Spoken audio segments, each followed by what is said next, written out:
Prabhupada Paramahamsa Parivrajikacharya Stata Shatashi Shrimad Divine Grace A.C. Bhaktivedanta Swami Srila Prabhupada Ki Jai. Jai Vishnupad Paramahamsa Parivrajikacharya Stata Shatashi Shrimad Divine Grace Srila Bhakti Siddhanta Saraswati Maharaj Ki Jai. Ananta Koti Vaishnava Vrinda Ki Jai. Krantaraj Srimad Bhagavatam Ki Jai. Sankirtan Yagya Ki Jai. Gaura Premanandi Haribo. All gloriously assembled devotees. All gloriously assembled devotees. All gloriously assembled devotees. All glories to the lotus feet of Shiksha Guru and Shiksha Gauranga. All glories to Srila Prabhupada.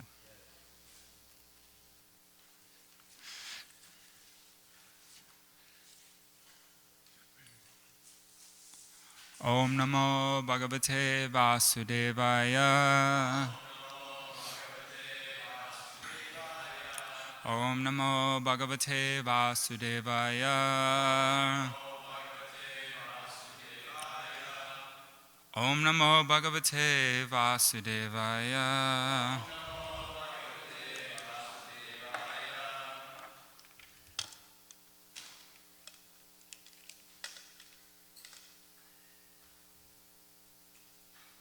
Reading from Grantaraj Srimad Bhagavatam, Canto 3. 1 second, pull it up here.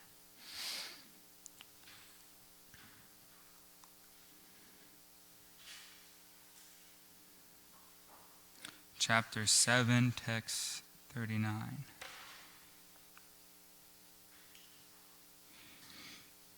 Nimitani cha tasyeha proktani anaga surabihi swato jnanam kuta pumsam bhaktir vairagyam eva va nimitani chatasyeha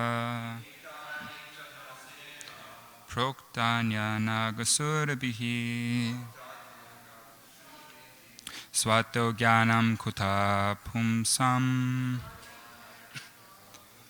bhaktir vairagyam eva va nimitani chatasyeha proktanya nagasurabihi swato jnanam kuta pumsam bhaktir vairagyam eva va nimitani chatasyeha proktanya nagasurabihi swato jnanam kuta pumsam bhaktir vairagyam eva va. Please chant.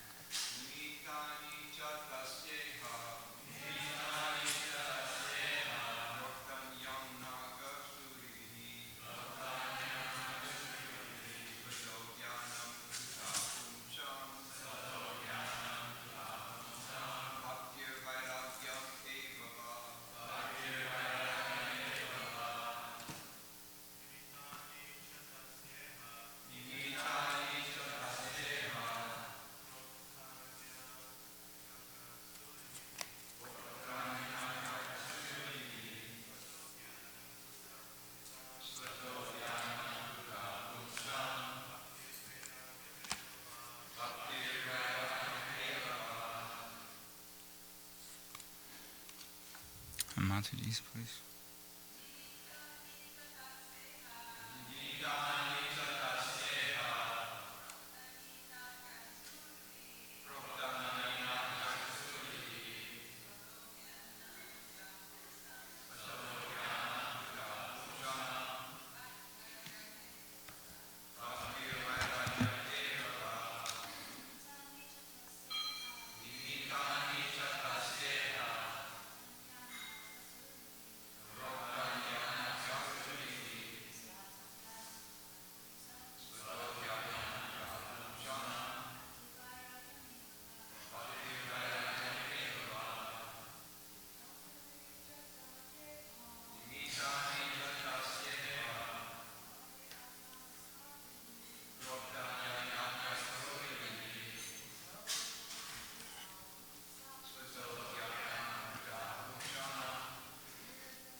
Synonyms: Nimitani, the source of knowledge. Cha, also. Tasya, of such knowledge. Iha, in this world.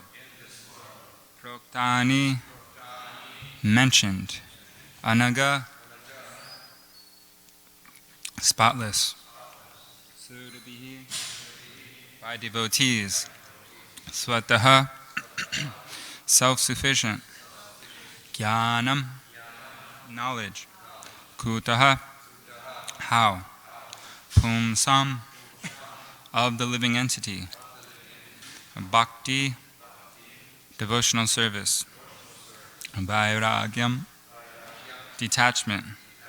Eva, certainly. Va, also. Translation and purport by His Divine Grace, A.C. Bhaktivedanta Swami Srila Prabhupada Ki Jai. Spotless devotees of the Lord have mentioned the source of such knowledge. How could one have knowledge of devotional service and detachment without the help of such devotees? Purport. There are many inexperienced persons who advocate self-realization without the help of a spiritual master.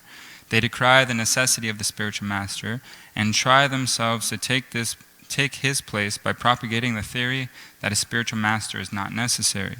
Srimad Bhagavatam, however, does not approve this viewpoint. Even the great transcendental scholar Vyasadeva had need of a spiritual master, and under the instruction of his spiritual master Narada, he prepared this sublime literature, Srimad Bhagavatam. Even Lord Chaitanya, although he was Krishna himself, accepted a spiritual master. Even Lord Krishna accepted a spiritual master, Sandipani Muni, in order to be enlightened, and all the acharyas and saints of the world had spiritual masters. In Bhagavad Gita, Arjuna accepted Lord Krishna as his spiritual master, although there was no necessity of such a formal declaration. So, in all cases, there is no question about the necessity of accepting a spiritual master. The only stipulation is that the spiritual master should be bona fide. The spiritual master must be in the proper chain of disciplic succession called the Parampara system. Suris are great scholars, but they may not always be anaga or spotless. The anaga suri is one who is a pure devotee of the Lord. Those who are not pure devotees of the Lord or who want to be on an equal level with Him are not anaga suri. Pure devotees have prepared many books of knowledge on the basis of authorized scriptures.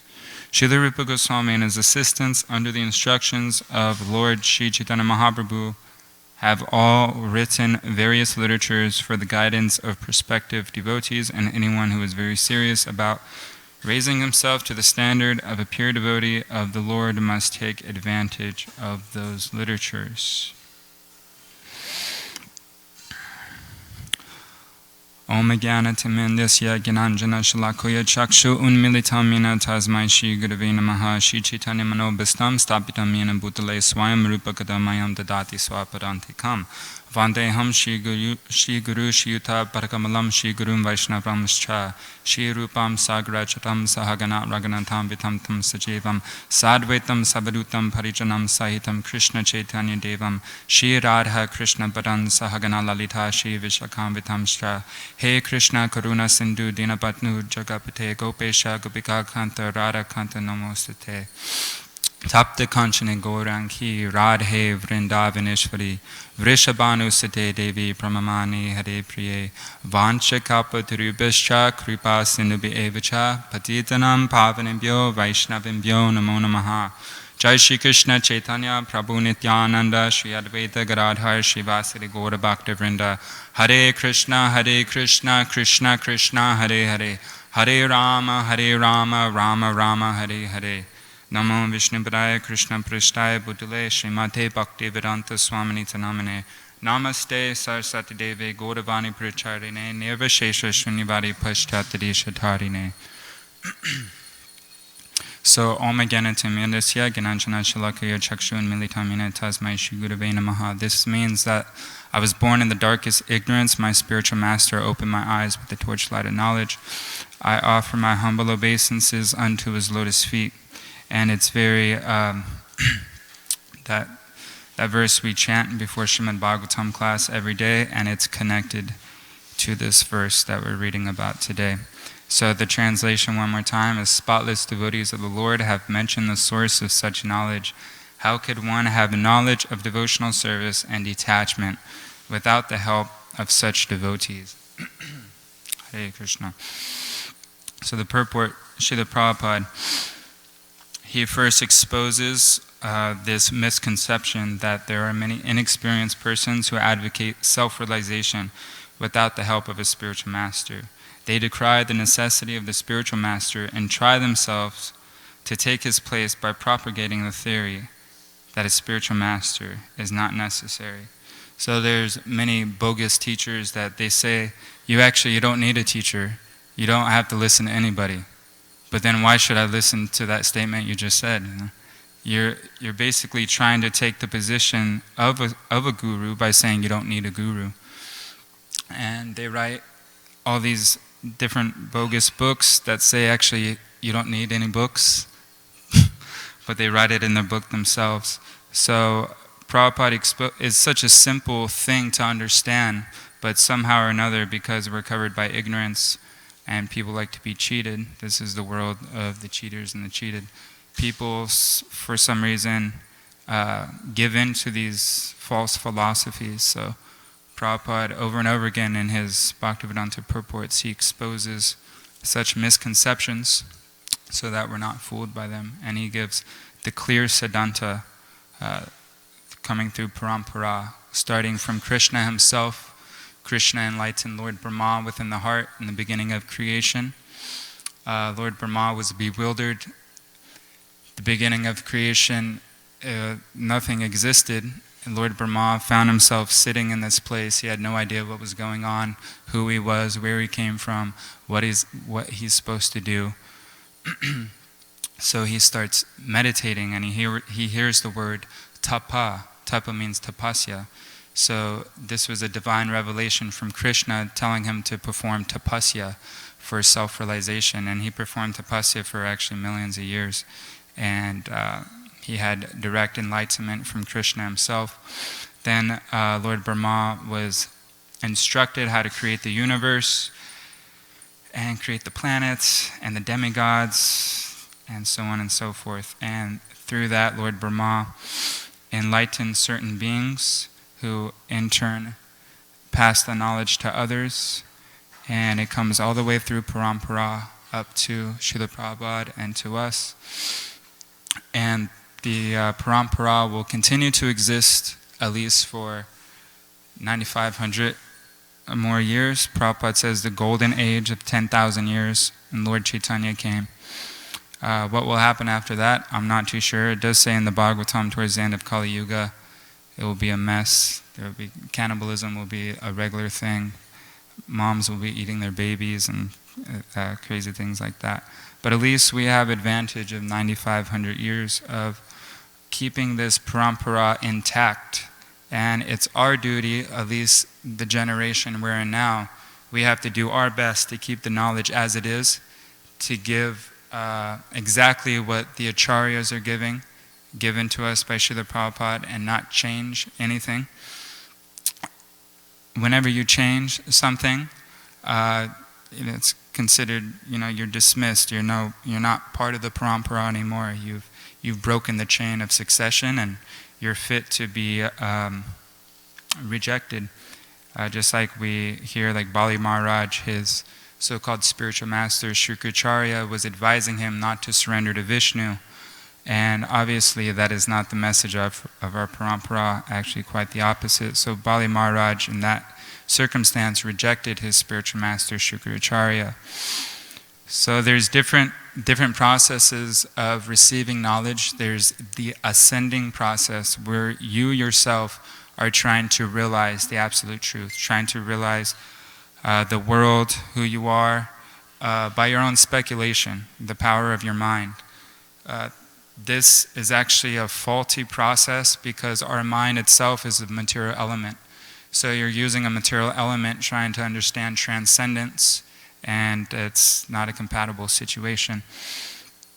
The real form of understanding knowledge, the real process, is the descending process, where we hear from self-realized souls who are free from the 4 defects of conditioned souls, which is the 4 defects of a conditioned being is that we're in illusion, we are bound to commit mistakes, we have imperfect senses, and we have the propensity to cheat others.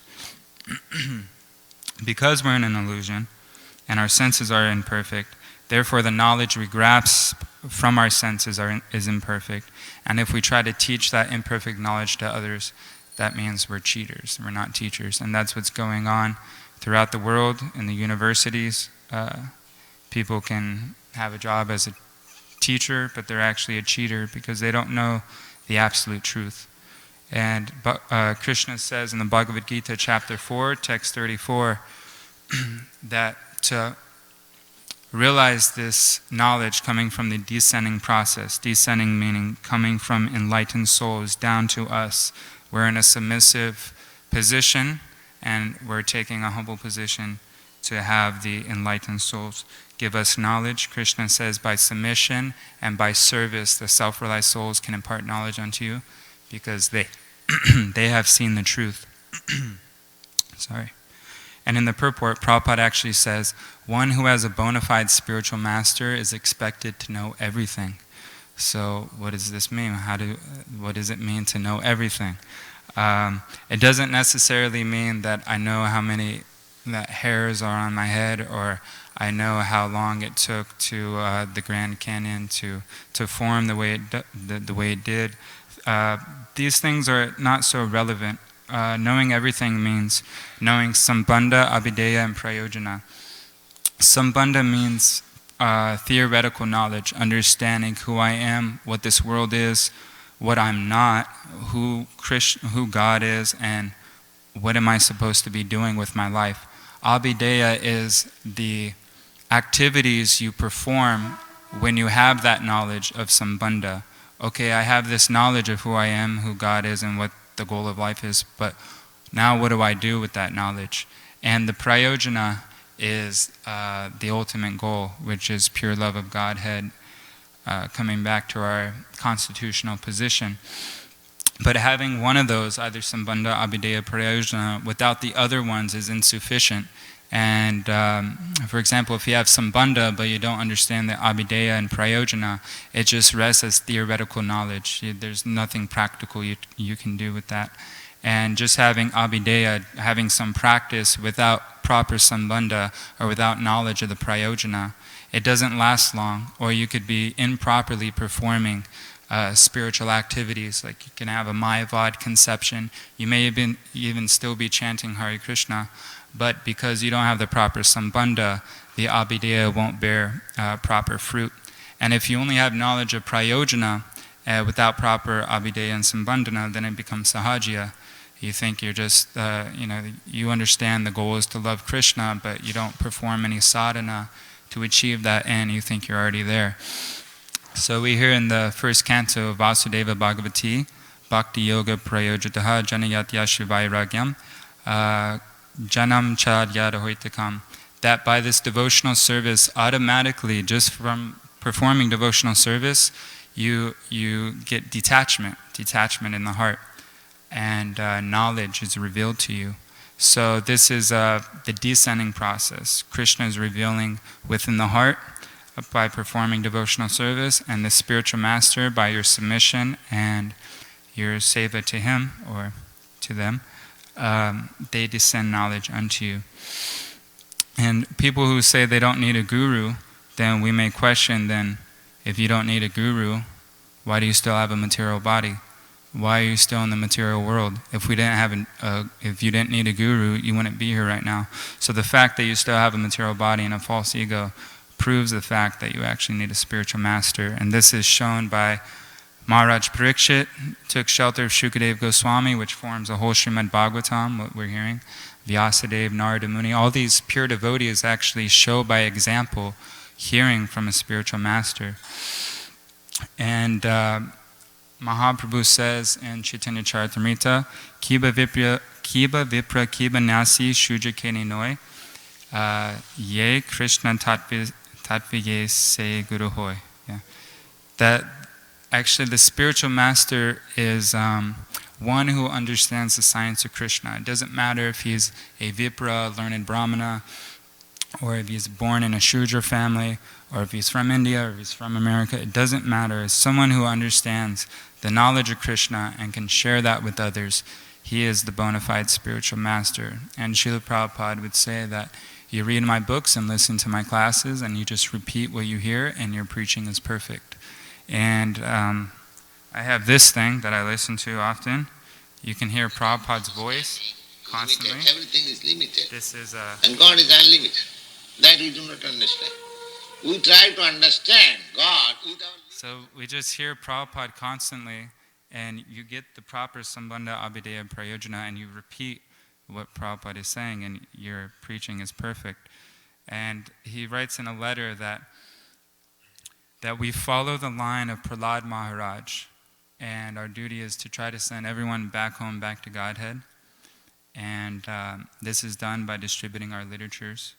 And this is a form of instruction that the spiritual master gives. He gives so many instructions: how to maintain the temple, how to do proper deity worship, how to speak properly to educated people, how to distribute books, how to perform Harinam Sankirtan. So the perfection of our life as an individual, as a devotee practicing in the Hare Krishna movement, is to give our life to at least one of those instructions, something that resonates with us, something that we can perform steadily, to grab that instruction and give your life to it. And we have so many great examples here of people who have done that and are still doing that. And I consider that I have many gurus. It's not that guru is limited to one particular person. There's different types of spiritual masters. We have the Diksha Guru, Shiksha Guru, Vartma Pradarshaka Guru. And the Diksha Guru is someone who gives you a spiritual name, who you take vows that, in ISKCON, 4 regulative principles, 16 rounds a day. So we take vows in front of the Diksha Guru, and that person chants on our japa beads. He gives us a set of japa beads he chanted on. He gives us a spiritual name, Sanskrit name. But there's also the Shiksha Guru. Shiksha means instruction. And we can have many Shiksha Gurus. We can have one Diksha Guru, many Shiksha Gurus, of people who were inspired by their lifestyle or their understanding of the philosophy, and their instructions were inspired by, and we live by those instructions. Then there's the Vartma Pradarshaka Guru, someone who leads you on the path. Vartma means a path. So someone who gives you the knowledge and the understanding of devotional service, and from that you begin your process of sadhana bhakti. That is the Vartma Pradarshaka Guru. And in one sense, we're in a shiksha line. Our disciplic succession is a siksha line, actually. If you see on the altar, those 4 acharyas, Srila Prabhupada, Bhakti Siddhanta, Gaur Kishore Das Babaji, Bhaktivinoda Thakur. His Prabhupada's Diksha Guru was Bhakti Siddhanta Saraswati Thakur, whose Diksha Guru is Gaur Kishore Das Babaji. But Gaur Kishore Das Babaji's Diksha Guru was not Bhaktivinoda Thakur. And if you add one more person, is Jagannath Das Babaji after Bhaktivinoda Thakur. Bhaktivinoda Thakur was also not a Diksha disciple of Jagannath Das Babaji. He actually took Diksha from Vipin Bihari. And he took Diksha from him early on in his devotional service, but later on he didn't really agree with his moral standards. And he showed by example. He never committed the offense of performing guru tyag, meaning renouncing your guru. He never did that, never disrespected Vipin Bihari. But he took more inspiration from Jagannath Das Babaji, because he could see that Jagannath Das Babaji was a pure devotee. So Bhaktivinoda Thakur didn't have so much association after that with his Diksha spiritual master. So our line is actually a Shiksha line. Even though Prabhupada's Diksha disciple, or Diksha Guru is Bhaktisiddhanta Saraswati Thakur, the main thing was the Shiksha he was getting from him, the instruction to spread Krishna consciousness all over the world, to translate his books, translate the Srimad Bhagavatam, Bhagavad Gita into English. So he took that Shiksha very tightly in his heart, and he spread it all over the world. And we read in Chaitanya Charitamrita that one cannot actually attain perfection without Diksha. But then in another place we read the opposite, that actually Diksha is not necessary. It's actually by Harinam Sankirtan. In this age of Kali Yuga, Lord Chaitanya inaugurated the Yuga Dharma to attain perfection. So how do we decipher the differences? How do we understand these two opposing verses? Well, the verse that says that we cannot attain perfection unless we take Diksha, it was actually spoken before, meant for before Mahaprabhu inaugurated the Yuga Dharma. Even in this age of Kali, before Mahaprabhu inaugurated the Yuga Dharma Harinam Sankirtan, devotees, Vaishnavas were performing deity worship. So in that sense, if you are not Diksha, if you don't have Diksha, if you don't have Gayatri Mantra, you can't go on the altar, you can't perform deity worship. So if there's no Harinam Sankirtan as the Yuga Dharma, and your main process is deity worship, without the Diksha you can't perform deity worship, therefore you can't attain perfection. But after Mahaprabhu inaugurated the Yuga Dharma, then that other verse comes into play, that actually Diksha in one sense is not necessary, because Harinam is the process of this age of attaining perfection. But we see the example that Srila Prabhupada did emphasize Diksha for various reasons. One reason is it creates a samskara in our mind. There is a formality. You sit before a sacred fire, before the deities, before the Vaishnavas, before the spiritual master, and you say vows. It's a very serious thing. It creates a big impression in your mind that I'm doing this. This is what I'm doing for the rest of my life. I've taken the vows and I'm not going back. You get a spiritual name, Krishna Das or Gauranga Das or whatever it is. So you start to identify more as a Vaishnava rather than your previous identity. And in one sense, Srila Prabhupada even said in certain places that Shiksha is sufficient. At least in one place, one devotee was asking Srila Prabhupada about initiation, and Prabhupada said, actually anybody who's reading my books is already initiated.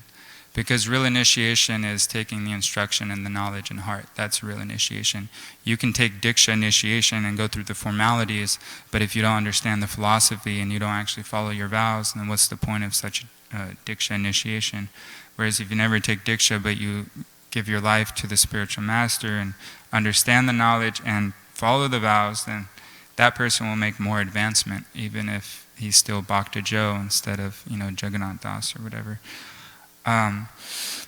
So Prabhupada took this instruction from Srila Bhaktisiddhanta to heart, this Shiksha, and he spread this Krishna consciousness movement all over the world. And in one sense, it is all because of Srila Prabhupada that we're even here. Not in one sense, actually in all senses. I've got, the reason why I'm here, I got a book in 2012. I found a small book, Perfection of Yoga on the Ground, and the philosophy made sense. But we should understand that by following what the Acharya says, whatever instruction he's saying, is all to enhance the Sankirtan mission. Because one can say, okay, you just have to do Harinam, Sankirtan, it just should be books, but actually everything is essential. And I'll give one example. I read the book, Perfection of Yoga. The philosophy made so much sense, but one of the things that really, really convinced me was the paintings. And there's a painting of Krishna and Balaram, and they're taking the cows back, from pasturing in the pasturing grounds. And it says, one line Prabhupada is saying under the painting, that Krishna's abode is not void, rather it's an establishment with a variety of engagements. I just thought that line was so amazing.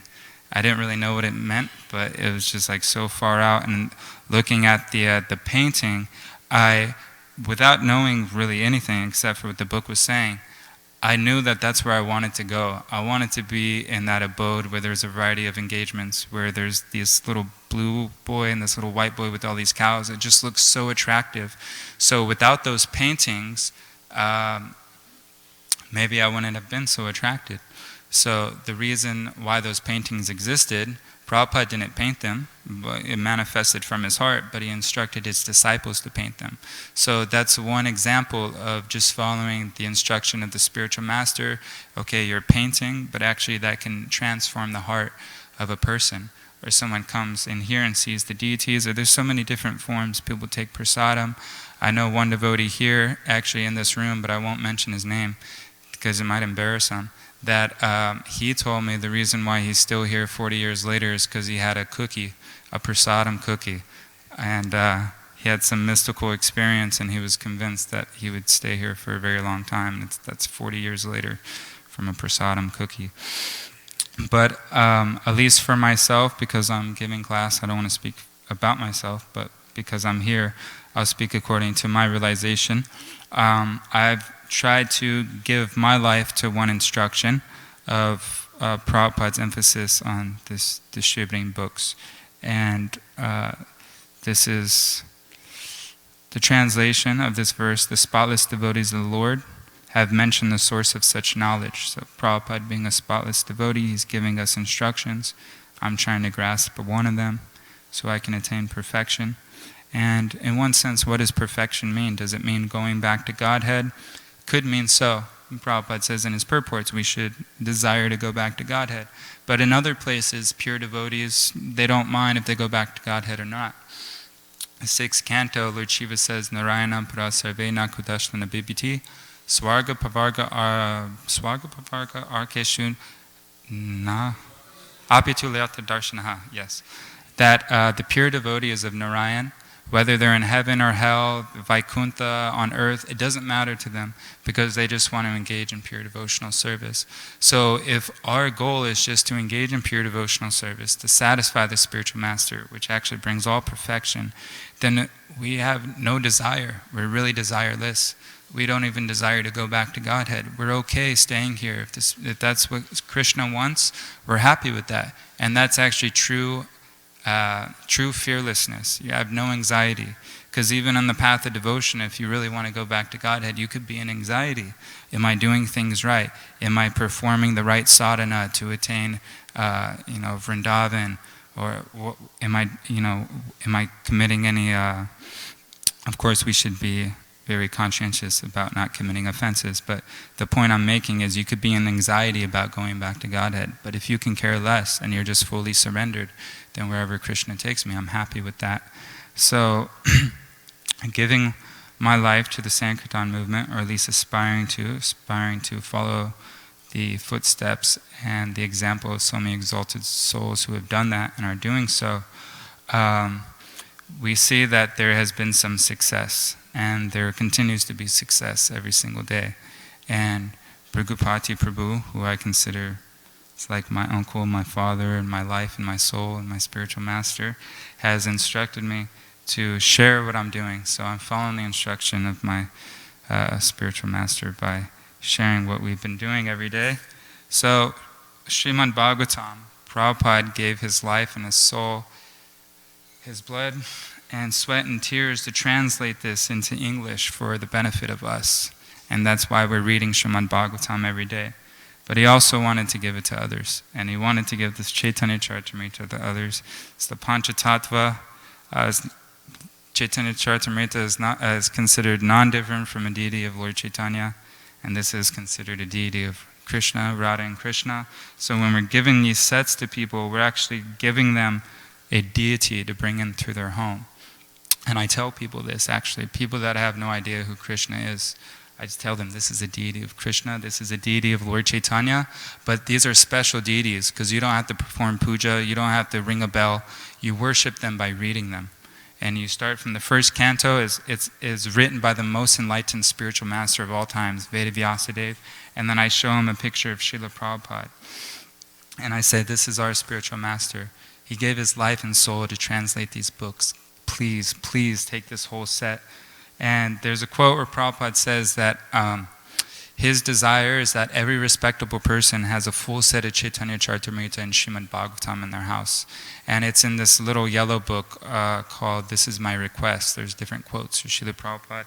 So sometimes I'll have that out on the table, and I'll say, you're a very respectable person. Please take these sets home. And so we basically just beg them to please take it. And once they agree to take it, we say we try to cover the printing costs, and people just give a donation. And then we tell them how much the cost is, and somehow or another, people have been taking the sets, and it's been like miraculous. A couple weeks ago, he's actually came for the second time to the temple, Bhakta Benjamin. He's from Iran. We met him at CSU Northridge, and I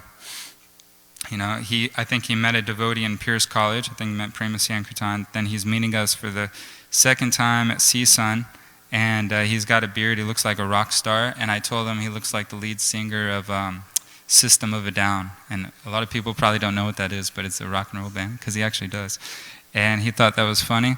And so the next day I saw him, I was giving books to him, and I just said, like, hey, by the way, you want these? And he said, yeah, how much? And I told him the price. He said, okay, sure. And that's all. I didn't say anything about the books. I just said, do you want these? And he's reading them now. And he gave a huge donation, like almost $1,000. And I didn't even ask for that. He just wanted to do that out of his heart. And I also gave him the Prabhupada Lilamrita. And so he has all these books. And I've been experiencing something magical, actually, that Brigupati Prabhu, he's amazing. Every single day, he does really good. And I'm right next to him. I'm dressed in dhoti and kurta. He's dressed like a proper gentleman. He's got like a button-up shirt.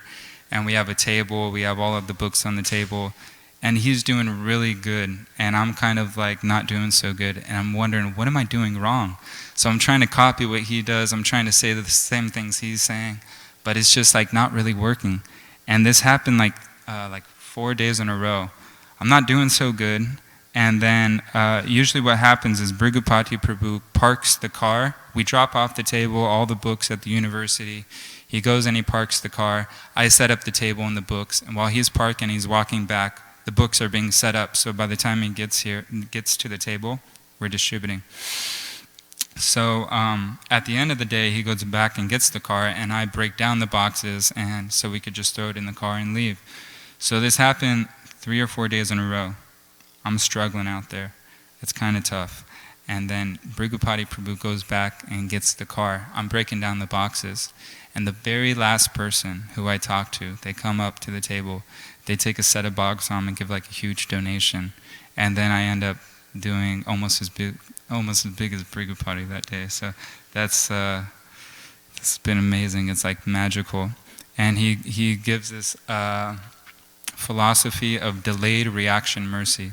What that means is you're performing some devotional service and you don't feel like you're getting the mercy, but actually the mercy is delayed. It's a delayed reaction.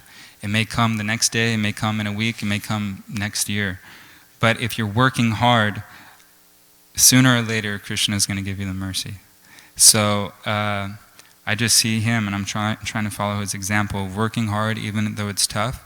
And then I think that's what's happening, is at the end of the day, the very last person, if I would have gave up, if I would have said this is tough or whatever, then the last person wouldn't have took a Bhagavatam set. But because I'm trying to follow his example and working hard for the mission, magical things happen. So that's all I could think of saying. Thank you very much for listening. All glories to Srimad Bhagavatam. If anybody has any questions or comments, please feel free to ask them. Yes, Rabindranath Prabhu. Haribol. Yeah, you mentioned about the different types of spiritual masters, and this was brought up in class before, and I just, you were saying that, like in our lines, a Shiksha line, so the speaker last month said that that Diksha Guru is the most prominent, but it seems like what you're saying is that's not necessarily so. It could be the Shiksha Guru. Is that what you're saying? Yeah. Actually, Shiksha is more prominent because, as I was mentioning in Chaitanya Charitamrita, that that example I gave about how you can't attain perfection unless you get Diksha, and then the other verse that actually you can attain perfection because this age it's the Yuga Dharma Harinam Sankirtan. The Diksha Guru basically gives you Gayatri mantra and gives you qualification to worship the deity, may give you a spiritual name. But the Shiksha Guru is one who gives instruction and who guides you on your path. But it may be so that your Diksha Guru is also your main Shiksha Guru. Just like we see, like Prabhupada when he came in the 60s, nobody knew anything about Krishna consciousness. So Prabhupada played the function of both. He was the main Shiksha Guru, and he remains so as the main Shiksha Guru of ISKCON for everybody for the rest of eternity, or however long ISKCON will last, for thousands of years. But then we have the Diksha Guru also. Prabhupada played the role of both. He gave Diksha and he gave Shiksha. But it's not necessarily that the Diksha Guru will be the most prominent, because what's more important, we hear there's different angas of bhakti. The 5 most important are deity worship, sadhu sangha, Dham Seva, living in the Dham, Harinam Sankirtan, and reading Srimad Bhagavatam. But actually, Prabhupada mentions that even without the Pancharatrika Vidhi, the Bhagavat Vidhi is sufficient for perfection. So Bhagavat Vidhi is actually more important than Pancharatrika Vidhi. So if the Diksha's function is primarily to give you access to Pancharatrika Vidhi, and the Shiksha Guru is to give you access to Bhagavat Vidhi, Bhagavat Marg, then therefore the Shiksha Guru is actually most prominent. Does that make sense? Thank you. Hare Krishna. Anybody else? Hare Krishna. All glory to Srila Prabhupada, Granth Raj Srimad Bhagavatam Ki Jai. Okay, Sham, you got 2 minutes?